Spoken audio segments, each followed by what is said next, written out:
a leer y vamos a estar hablando algo sobre la carta de Judas. Judas es el último libro de la Biblia antes del Apocalipsis. Y más que una prédica, yo diría que es una enseñanza que el Señor nos quiere dar hoy. Primero me la dio a mí, me machucó un poquito y después entonces me dijo que la preparara. Pero no es una prédica para regañar al pueblo, es una prédica para que el pueblo aprenda o recuerde algunas cosas importantes que hay que tener en cuenta en la vida cristiana. Amén. Dice Judas, siervo de Jesucristo, la Nueva Versión Internacional, ¿la tiene?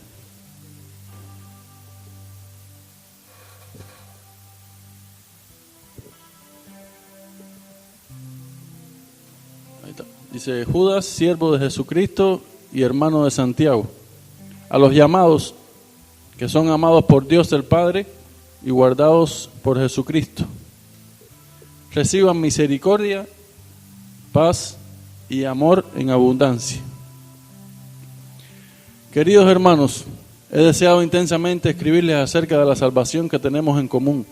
Ahora siento la necesidad de hacerlo para rogarles que sigan luchando vigorosamente por la fe encomendada a los creyentes una vez y para siempre. El problema es que se han infiltrado entre ustedes ciertos individuos que desde hace mucho tiempo han estado señalados para condenación. Son impíos que cambian en libertinaje la gracia de nuestro Dios y niegan a Jesucristo, nuestro único soberano y Señor. Aunque ustedes ya saben muy bien todo esto, quiero recordarles que el Señor, después de liberar de la tierra de Egipto a su pueblo, destruyó a los que no creían y a los ángeles que no mantuvieron su posición de autoridad, sino que abandonaron su propia morada, los tiene perpetuamente cancelados en oscuridad para el juicio del gran día. Así también Sodoma y Gomorra y las ciudades vecinas son puestas como ejemplo al sufrir el castigo de un fuego eterno por haber practicado como aquellos inmoralidad sexual y vicios contra la naturaleza. De la misma manera, llevadas por sus delirios, estas personas contaminan su cuerpo, desprecian la autoridad y maldicen a los seres celestiales. Ni siquiera el arcángel Miguel, cuando argumentaba con el diablo disputándole el cuerpo de Moisés, se atrevió a pronunciar contra él juicio de maldición, sino que dijo que el Señor te reprenda. Estas, en cambio, maldicen todo lo que no entienden y como animales irracionales, lo que entienden por instinto es precisamente lo que los corrompe. Hay de los que siguieron el camino de Caín, por ganar dinero se entregaron al error de Balán y perecieron en la rebelión de Coré. Estas personas son un peligro oculto, sin ningún respeto convierten en festejos las comidas de amor fraternal que ustedes celebran. Buscan solo su propio provecho, son nubes sin aguas llevadas por el viento, son árboles que no dan fruto cuando debieron darlo, están doblemente muertos, arrancados de raíz. Señor, te pedimos que tu palabra nos hable en este día, Señor. La palabra dice que es viva y eficaz. Que tu palabra hoy avive nuestros corazones, Señor, y que nos muestre y nos abra los ojos a las cosas por las que tenemos que cuidar nuestra vida en Cristo. Amén. Judas, el escritor de esta carta, comienza diciendo, siervo de Jesucristo y hermano de Jacobo. Y esto nos habla de quién era el escritor de esta carta. Judas era hermano de Jesús. Era uno de los hermanos de Jesús. Y él no dice, Judas, hermano de Jesucristo. Él no habla así. Él dice, Judas, siervo de Jesucristo y hermano de Jacob. O de Santiago, en otras versiones. Eso habla de lo que la persona que está escribiendo era. Una persona que había sido enseñada con Jesús durante el ministerio de Jesús en la tierra, que aprendió algo que se llama humildad. Una persona que tenía el derecho de decir, Judas, hermano de Jesucristo. Porque era hermano, por parte de madre, pero era hermano. Sin embargo, se presenta a la iglesia como siervo de Jesucristo. para que la iglesia de ese tiempo entendiera que no importa el título del que se para acá adelante, del que ministra, del que hace, no importa el título. El título es siervo de Jesucristo. Amén. Y él a partir de ahí comienza entonces a explicarle a la iglesia muchas cosas que estaban pasando en ese momento y que lo tenían un poco preocupado. Y vamos a analizar algunas de esas cosas que estaban pasando en aquel tiempo cuando la iglesia primitiva comenzaba a despertar, y cualquier coincidencia que haya con la realidad no es coincidencia. Ustedes van a ver que lo que pasaba en aquel tiempo todavía pasa. Y es un peligro que la iglesia tiene que estar muy atenta. Amén. Vamos a ver el versículo 10, que dice: maldicen todo lo que no entienden, y como animales irracionales, lo que entienden por instinto es precisamente lo que los corrompen. Un poquito medio atravesado para entender, pero se explica fácil. La Biblia es una sola y tiene muchas interpretaciones. Amén. Yo puedo interpretar la Biblia de una manera, ustedes la pueden interpretar de otra, el pastor la puede interpretar de otra, y los hermanos por acá la pueden interpretar de otra, porque cada uno interpreta la Biblia de acuerdo a la experiencia que uno va viviendo. ¿No es? Por ejemplo, yo entendí un versículo cuando me convertí hace unos cuantos años de una forma. Hoy lo estoy leyendo y lo entiendo de otra. ¿Por qué? Porque mi corriente de pensamiento no era la misma en aquel tiempo que la que es ahora. El Señor me ha pasado por un proceso de discipulado, de experiencia, de vivencias con Él, y ahora yo puedo entender lo que significa un versículo de forma diferente. Cuando nos convertimos siempre nos dicen: porque de tal manera amó Dios al mundo que entregó a su Hijo unigénito, que para que todo aquel que crea no se pierda, mas tenga vida eterna. Juan 3:16, es el primero que te enseñan. Pero ese día no lo entiendes. ¿O lo entendieron? No, Jesús murió en la cruz por mí. Eso fue lo que entendí. Pero hoy sé por qué Jesús murió en la cruz por mí. Amén. Y por qué a veces yo tengo que morir en una cruz por el hermano que está al lado. Porque Él dice: soportándonos unos a otros. Cuando no lo puedes amar, tienes que soportarlo. ¿Sí? Y uno va entendiendo eso con el pasar de los años. Amén. Lo que sí no puede suceder es que si el versículo dice eso, yo quiera agregarle o quitarle algo. Por mi corriente de pensamiento lo entendí de una forma, o por mi experiencia de vivencias entendí eso de una forma. Lo que no puedo es entender lo contrario de lo que dice la Biblia. Y es lo que dice acá. Cuando uno con su propio instinto trata de interpretar la Biblia, ahí cometemos un error. Porque dice la Biblia que la sabiduría del hombre es necedad delante de Dios. Estoy parafraseando porque no recuerdo exactamente. Tenemos que entender y interpretar la Biblia de acuerdo a lo que el Espíritu Santo nos dice. Y cuando lo queremos hacer a través de nuestros propios instintos, comienza a dividirse en las doctrinas. Por eso hay tantas denominaciones que están bien y tantas denominaciones que están mal. Por eso hay tantas personas queriendo levantar iglesias de doctrinas extrañas, porque están inspirados en su propio pensamiento, en su propio instinto. El Evangelio, para algunos, dice la Biblia, es locura. Cuando uno trata de interpretar la Biblia como es, van a pensar algunos que estamos locos. Cuando uno trata de vivir la Biblia como es, van a pensar que estamos locos. Pero ¿qué dice Pablo? El Evangelio, para los que no creen, es locura, pero para nosotros es poder de Dios para salvación. Amén. Tenemos que interpretar la Biblia siempre de acuerdo a lo que dice el Espíritu Santo. Y estar pendiente del que la quiere interpretar de forma que no es de acuerdo a su propio instinto, ahí hay un error.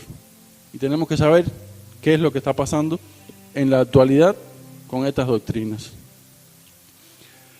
La segunda doctrina que vemos aquí que Judas le está dando a la iglesia es el versículo 11, dice: hay de los que siguieron el camino de Caín, por ganar dinero, se entregaron al error de Balaam y perecieron en la rebelión de Coré.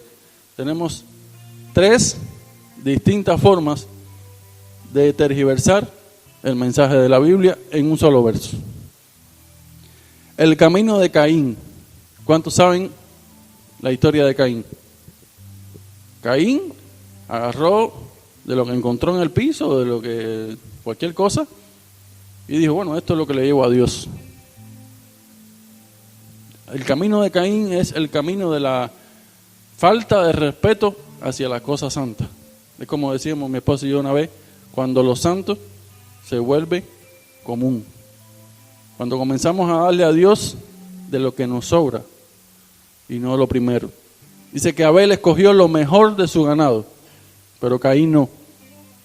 La intención del corazón depende mucho de lo que nosotros le damos a Dios. Amén. Y ese es el camino de Caín.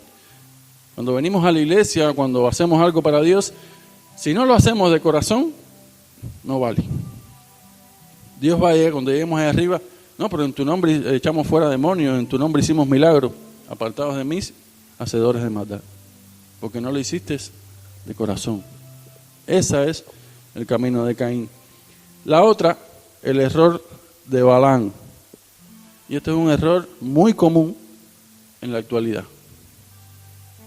Cuando alguien viene y te dice: te doy 5,000 pesos para que prediques, ¿por qué predicas? ¿Por los 5,000 pesos o porque Dios te mandó? Y ahí hay como el obrero es digno de su salario, lo dice la Biblia. El que vive del evangelio, que coma del evangelio. Pero no es hacer de la fe un negocio. Y son doctrinas que se están viviendo, se bebían en aquel tiempo y se están viviendo hoy todavía. Un poquito de agua santa para que se te quite el dolor de cabeza, no sé, un poquito de tierra de Israel para que tengas, y venden esas cosas todavía. Y son doctrinas que existen en estos momentos en los que la iglesia no puede caer. Ese es el problema de Balaam. Balaam quiso vender, maldecir al pueblo de Israel por un dinero que le iban a dar, por unas riquezas que le iban a dar.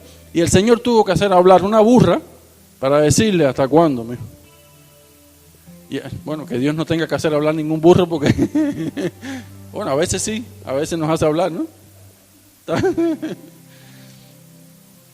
El otro error que vemos aquí en este mismo verso es la rebelión de Coré. Y este es más complicado. Se vive en las iglesias y se vive también en la calle. Y la rebelión de Coré cuenta que este hombre, Coré, se levantó con otros de los principales contra Moisés y le dijo a Moisés que él no había sido mandado por Dios para guiar al pueblo. Moisés se molestó y le dijo al Señor: bueno, mira lo que me está diciendo. Y le dice a Coré: bien, tú dices que yo no soy elegido por Dios, que elija a Dios a quien escogió él. Y dice que el Señor le dijo a Moisés: apártate de Coré y de su familia. Abrió la tierra y se tragó a Coré con toda su familia y todas las casas y todo lo que tenía. Y descendieron vivos al infierno. Lo cuenta la Biblia. Y eso es un problema. Cuando alguien se quiere levantar contra el liderazgo que puso Dios. Sí, hay personas que se levantan en contra del liderazgo puesto por Dios, tienen que tener la conciencia clara de que les va a pasar como Coré. Porque no podemos permitir que personas se levanten dentro de una congregación contra el pastor que está puesto por Dios, que fue puesto por Dios, y que la iglesia permita eso. Puede pasarle a la familia y a los que están alrededor. Porque dice que Coré se levantó con los principales del pueblo. Y Coré y todos los principales se fueron al infierno. Y hay que tener mucho cuidado con esas doctrinas dentro y fuera de la iglesia. Esto pasó hace aproximadamente como 3,000, 4,000 años, lo de Coré. Y hoy todavía se está viviendo en el pueblo cristiano estas cosas. Amén. El versículo 16 dice: estos individuos son refunfuñadores y criticones y se dejan llevar por sus propios malos deseos. Hablan con arrogancia y adulan a los demás para sacar ventaja. Yo creo que no tiene mucha explicación. Personas que hacen cosas para su propio beneficio. Y al principio hablamos que Judas decía: yo soy siervo de Jesucristo. Nada de lo que él hacía lo hacía para su beneficio propio. Porque Judas era hermano de Jesús y Jacobo era hermano de Jesús. Él tenía toda la autoridad para sacar provecho de esa posición. Sin embargo decía: soy siervo de Jesucristo y hermano de Jacobo. Jacobo era el obispo de la iglesia de Jerusalén. Sin embargo, él se consideraba siervo de Jesús y hermano de Jacobo. Podía haber dicho: yo soy el hijo de Cristo, yo soy hermano de Cristo y yo tengo derecho a la mitad de los diezmos. No sé, podía haber dicho eso. No lo dijo: soy siervo de Jesucristo.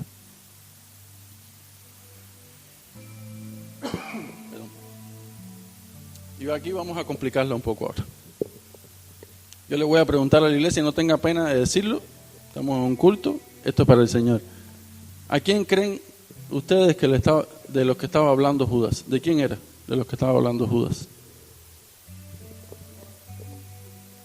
De los cristianos. Eso está duro. Burladores, criticones, deseosos de riqueza, vendedores de la fe, hermano, y estaba hablando dentro de la iglesia. Dentro de la iglesia, eso es un problema de hace 5.000 años, 4.000 años, pero es un problema hoy en día. Menos mal que en esta iglesia no pasa. Porque dice que estas personas son un peligro oculto. A través de la cizaña. ¿Saben lo que es la cizaña? Que crece junto con el trigo. Bueno, la cizaña es ese comentario fuera de lugar que uno hace a veces de un hermano, de un pastor, de un líder. Eso es cizaña. Está sembrando en el corazón del hermano una semilla de cizaña para que crezca la raíz de amargura.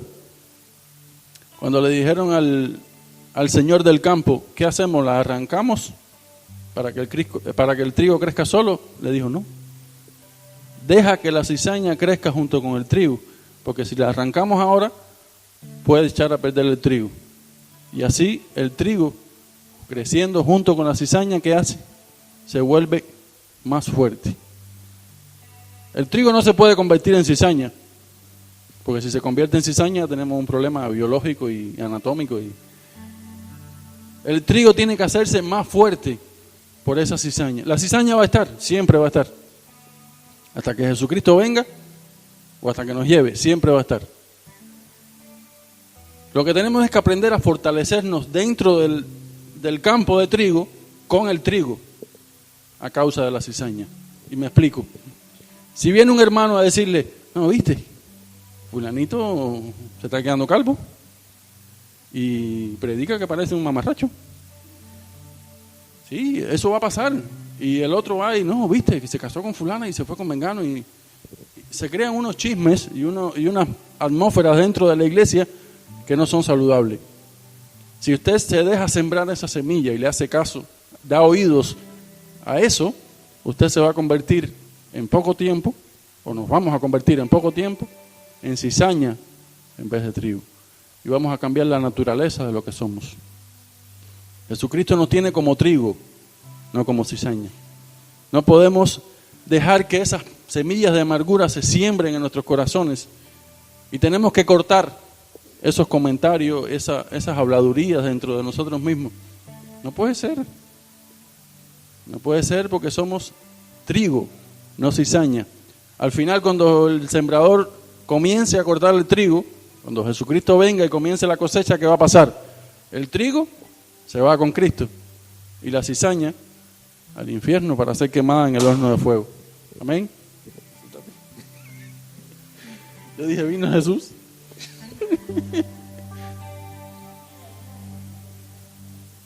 Ahora, Él nos da todas estas características que tienen la cizaña, que tienen las personas que son peligro oculto dentro de la iglesia, pero también nos da la forma de reconocerlos.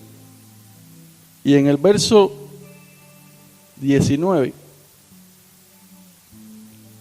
¿puede poner el verso 19?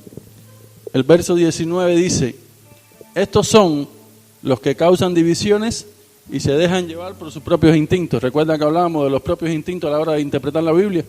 Bueno, se dejan llevar por sus propios instintos, pues no tienen el Espíritu Santo. Y es fácil de reconocer. Una persona que habla de su propia naturaleza no tiene el Espíritu Santo. Una persona que quiere hacer entender a otro lo que él cree que dice la Biblia no tiene el Espíritu Santo. El Espíritu Santo es el sello del cristiano que está creciendo como trigo. No hay forma. Y la única forma de saber si tienes o no el Espíritu Santo es la palabra que dijo Jesús. ¿Qué dijo Jesús? Por sus frutos los conoceréis. ¿Sabes que tiene el Espíritu? Porque tiene frutos. No tienes frutos, no tienes Espíritu. Es fácil de reconocer una persona que no tiene fruto. Una persona que no habla lo que es de Dios, una persona que habla mal del hermano, una persona que hace cosas que no son bíblicas, eso es fácil de saberlo. Lo difícil es saber el que está sentado a mi lado, si tiene o no el Espíritu, porque no hace nada. Una persona que está sentada en la iglesia que no hace nada, que le importa cualquier cosa, si el templo está limpio, si el templo está sucio, que le pasa por el lado un papel en el piso y no lo recoge, es fácil de saber. Si no sientes amor por la obra de Dios, si no sientes amor por el hermano, no tenemos el Espíritu Santo. Y algo que yo comentaba con mi esposa siempre, desde el primer día que pusimos los pies en esta iglesia, el primer día nos recibieron los pastores, luego nos empezaron a recibir los hermanos, hace como 2 años y pico ya. Lo primero que sentimos fue el amor de esta iglesia. Acá está el Espíritu Santo, lo vivimos hace 20 minutos. Acá hay amor. Amén. El Espíritu Santo habita en la alabanza de su pueblo. Y no solo la alabanza que se toca acá. La alabanza del pueblo de Dios hace para Él. Cada cosa que hacemos, cada cosa que decimos, cada cosa en la que apoyamos, eso es adoración, eso es alabanza al Señor también. Y en esta iglesia tenemos que mantener ese amor dentro de este lugar, que cuando uno entra acá adentro siente ese amor. Lo dijo la pastora de Panamá, fue la que vino, ¿no? Que dijo una vez, cuando entré lo que sentí fue mucho amor acá adentro. Esos son frutos del Espíritu Santo y eso es lo que hay que cuidar. Iglesia, tenemos que estar alertas porque dentro del cuerpo de Cristo hay hijos del diablo. Va a ser siempre ha sido así. Hay personas que entran a la iglesia, pero que la iglesia no hay forma de que entren en ellos. No hay forma de que el Espíritu Santo pueda llenar sus corazones porque tienen el corazón de piedra. Lo dice la Biblia, lo dijo Jesús. Y me gusta porque Judas, en el final de su carta, dice algo en el versículo 20, pero ustedes, queridos hermanos, edificándose sobre la base de su santísima fe y orando en el Espíritu Santo, manténganse en el amor de Dios mientras esperan en nuestro Señor Jesucristo. Más adelante dice, tengan compasión de los que dudan.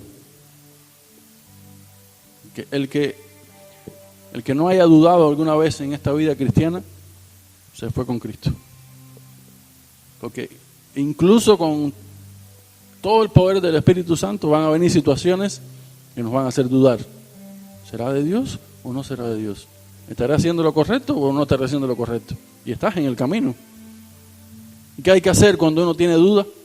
Buscar un hermano que se compadezca, que nos ayude y que nos fortalezca en ese momento de la duda. Decirle, oye hermano, me está pasando esta situación, ¿tú crees que eso sea de Dios? Y bueno, que oren juntos y que se ayuden juntos. Es lo que significa tener compasión de los que dudan. Y eso es algo que la iglesia no puede dejar de hacer. Aborrezcan hasta la ropa que haya sido contaminada por el cuerpo de las personas que no hacen lo que es de Dios. Esta cizaña, dice que hay que aborrecer hasta la ropa de esas personas. ¿Y por qué él es tan crudo en esa realidad? Porque si dejamos que la cizaña siembre la semilla de duda o de cizaña en nuestros corazones, al final vamos a cambiar la naturaleza de lo que somos. En vez de ser trigo, vamos a ser parte de un problema en vez de la solución. Amén. Es importante buscar al Espíritu Santo. Y por eso nosotros intervenimos rápido cuando sentimos que la presencia de Dios se comenzó a mover aquí. A mí el micrófono no me daba para llegar para acá, pero no importa. Quisimos que ese mover del Espíritu Santo fluyera. Y eso es lo que tiene que hacer la iglesia, buscar el fluir del Espíritu Santo. Si hay vigilia, vigilia. Si hay tiempo de oración, tiempo de oración. Si vamos a hacer ayuno, ayuno. Porque la única forma de mantenernos en este camino es con el Espíritu Santo. Y no es fácil ser cristiano. El que le haya dicho a usted que es fácil ser cristiano, le dice que le devuelva la plata, porque le vendió un evangelio de la prosperidad en vez de un... Es difícil ser cristiano. Es difícil en medio de esa prueba que pasaste, ir a abrazar al enemigo. A mí me hubiesen dado ganas de pasarle con el carro por encima. Es lo que piensa la carne. Pero el Espíritu Santo, ¿qué te hace? Consolarlo, abrazando, reconfortando a esa persona que también estaba sufriendo. Él está sufriendo más. Perdió a su hija. Está con Cristo, tiene la convicción, pero el dolor no se va a ir. Pero tiene la convicción de que tiene el Espíritu Santo, porque el Espíritu Santo le dijo, ama a tu enemigo. Ahí sabemos que somos una iglesia adulta, que somos una iglesia fuerte, cuando hacemos lo que el Espíritu Santo nos dice que hagamos. Y la única forma de hacerlo es cuando buscamos al Espíritu Santo, en la vigilia, en los ayunos, en la casa, cuando oramos. Todo cristiano tiene el Espíritu Santo. Dice que cuando recibes a Jesús, el Espíritu Santo viene a morar en ti. Pero ¿lo podemos tener así? ¿O lo podemos tener que desborde? Eso va en nosotros. Como decía la canción, como estaba orando mi esposa, si nosotros entregamos la vida a Cristo, Cristo hace esas cosas. Cristo fortalece a una persona que lleva años con cáncer y ahí está sentada. ¿Quién lo hace? ¿Nosotros con nuestra fuerza? No, el Espíritu Santo. No hay otra forma. Matrimonios que están luchando entre ellos a machete, como decimos nosotros los cubanos, machete, eso, y todavía están, es porque tienen fe que Dios puede hacer algo en ese matrimonio. ¿Quién lo hace? El Espíritu Santo. Nosotros no podemos hacerlo. El hombre te dice, divórciate, chao. No, el Espíritu Santo es el que se mete en los matrimonios y acomoda las cosas. Amén. Un niño rebelde, un esposo cabezón, eso se logra a través del Espíritu Santo. Y lo dice Judas en su carta, orando en el Espíritu Santo. La oración, Señor. No tenemos poder si no oramos, si no tenemos al Espíritu Santo. Por eso es muy importante conocer las doctrinas, que no son doctrinas de hace 15 días, 2 años, 10 años, son doctrinas que se han mantenido por más de 4.000 años. Más de 4.000 años y siguen los mismos problemas. La misma gente hablando mal de los hermanos, los que quieren vender la fe, los que quieren aprovecharse de lo que hacen por dinero. Eso está de hace 4.000 años y va a seguir estando hasta que Cristo venga. Porque el enemigo lo que quiere es destruir a la iglesia. No hay otra forma de que él... Jesús le dijo a Pedro, Pedro, sobre esta roca edificaré mi iglesia y las puertas del Hades no prevalecerán No hay forma de que el enemigo pueda destruir la iglesia, pero la puede dañar. Si nosotros somos parte de este problema de ser cizaña en vez de trigo, podemos dañar la iglesia de Jesucristo, podemos dividir la iglesia de Jesucristo.